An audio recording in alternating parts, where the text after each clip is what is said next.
I think there's a better way to say that and go about that than deconstructing. Let me put it this way. When I was born into a Christian family with true born-again believers as parents, like not just cultural Christians, but true born-again believers. They introduced me to Christ at a young age. They taught me the Word. My sister, they taught us the Word. We were in church all the time. We worshiped together. We were blessed to be born into a true Christian family. So I came to know Christ at a young age. And I was always in the Word and in church and whatever, and by like my mid-teens or whatever, thought, I got it. I know what this book says. I'm good.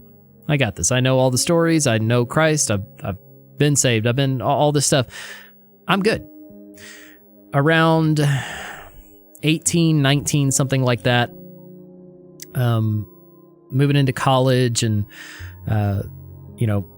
left home after graduate high school, had that last summer at home, then pack up my truck with everything I own. I left for college.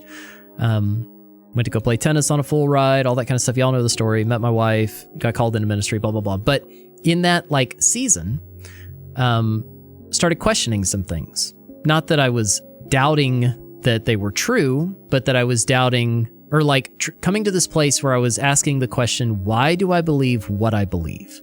Is what I believe really the truth? And how do I know? So when we come to those kind of moments in life, we have two options. We can either A, say, something doesn't make sense to me. It's all a sham.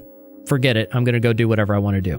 Or the other option, and the option I chose, is some things, I'm not sure if this is right. I don't know how to make sense of this. I don't know how to reconcile these two things that seem to not make sense in my mind.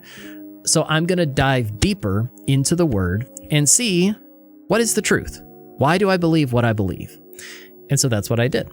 And over those couple of years, really got more grounded in my understanding of what I believed, why I believed it. And my faith was stronger and grew. And I was like, okay, I got it.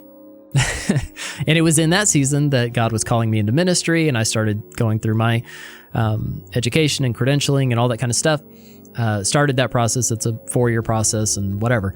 And I was also traveling all over the place playing tennis, and I was dating my now wife of 13 years and about to be 14, and also doing secular school and all this stuff at the same time. It was a very busy season, but during that season, I felt like, okay, I got it. And now I'm being called into ministry.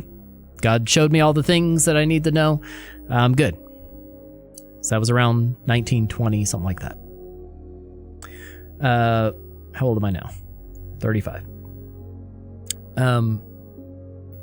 Throughout the rest of my life, I've still come up to those kind of moments where I say, is what I believe really true? How do I know? And it'll be about certain things, like very small key things. Like I'll have great conversations with a lot of y'all have really been very helpful in my own faith walk. I know many of y'all talk about how I've blessed you. Y'all bless me just as much because I'm reaching people and talking to people all over the world with different backgrounds, different beliefs. And if you live in your own little bubble, regardless of what that bubble is, if you're never exposed to anything else, you're always going to live inside that echo chamber. You're always going to just know what you've always known. But it's very helpful to hear from others, their experience, their understanding, what they believe, why they believe it, which is why I try never to shut someone down on here. Someone may come in saying totally insane, just crazy stuff that sounds off the wall to me.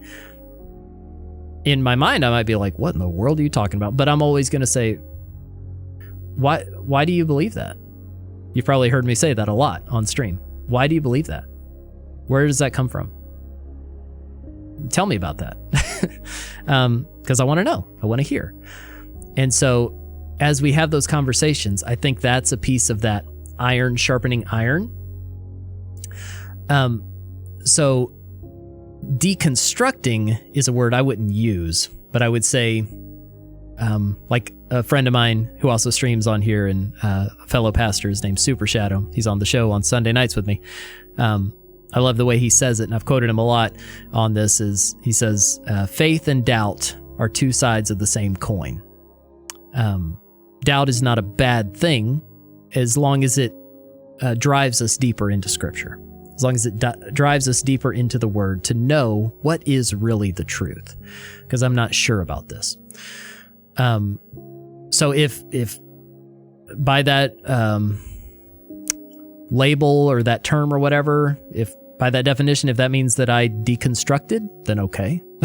But I wouldn't say that. I would say I had some questions. I dove deeper into the Word, found the answers, and grew up that foundation even stronger, so that when other winds of doctrine come, my foundation is stronger. I know what I believe and why I believe it.